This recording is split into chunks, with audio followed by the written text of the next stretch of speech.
फरमा तहरीक के रुफ़क़ाए कार बुजुर्गों, दोस्तों, नौजवान साथियों, पते पर्दा सुनने वाले इज्जत माँ बहनों, अस्सलाम वालेकुम व रहमतुल्लाहि व बरकातुहू।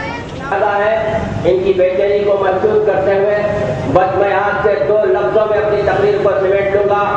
नया सफर है, नई मंजिलें बुलाती हैं, मुसाफिरों हमेशा कारवां बदल डालो, मजलिस बचाओ तहरीक को इतने वोट डालो कि फिर भी बादशाह की जमानत जब्त हो जाए।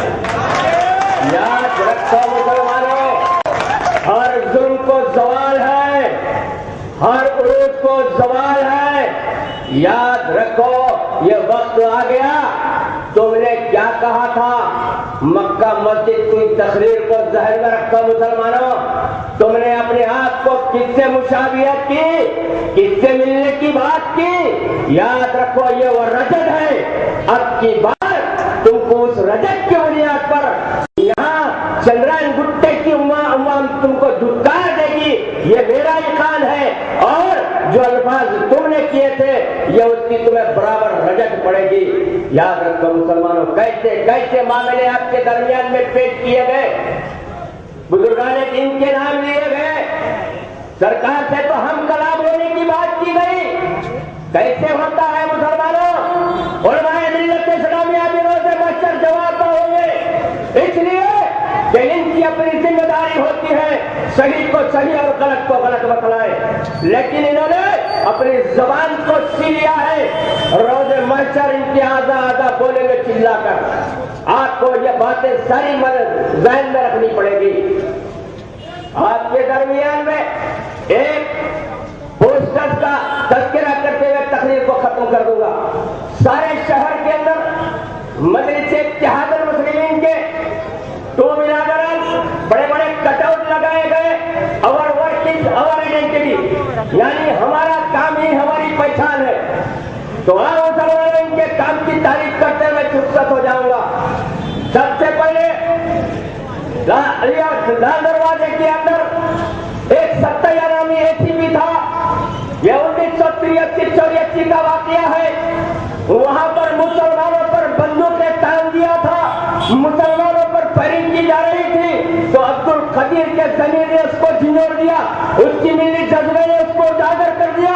तो उसने सीधे टाइगर दबाया, सत्तैया का ढक्कन खुल गया, स्पॉटेड हो गया। 14 साल की सजा हुई मुसलमानों।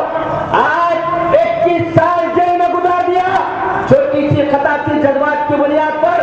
तुमने तो जज्बाती तकारीर करके नौजवानों की जिंदगी से खिलवाड़ कर लिया, लेकिन वो कौम की तहफ्फुज़ के लिए छोटी सी गलती की आज सजा भुगत रहे हैं। उनको शुगर का पेशेंट होने की हैसियत से पैर तोड़ा, एक पैर काट दिया गया। आज तक वो जेल के बाहर नहीं आए। यही our work is our identity है मजलिस के पोस्टर। मुजाहिद इस्राइल का कत्ल हुआ। नरेंद्र अमीन नामी गुजरात से एक एसीपी आता है, रविंद्र भारती डीजीपी ऑफिस के सामने उसको पैर करके उसका कत्ल कर दिया और मौलाना नसीरुद्दीन साहब को यहाँ पर उठाकर लेकर चले गए। और उसके बाद उसके ऊपर 302 का केस बुक है और वो साबरमती जेल में है। उसको हैदराबाद में लाकर मुकदमा नहीं चलाया जा सकता। यही my work is my identity. ये मुसलमानों की क़ियादत है मुसलमानों। चूंकि मैं आपसे रुखसत होते हुए यही कहूंगा, शहरान पे शेर लौट रहा था। शहरान पे शेर, असद के माने शेर शहरान पे लौट रहा था। रैपिड एक्शन फोर्स वाले रिपीट कर रहे थे असेंबली में। ये मुसलमानों का पीठ उठा के बताया, पुलिस वाले मेरे को बहुत मारे, नील कंदल कर दिए।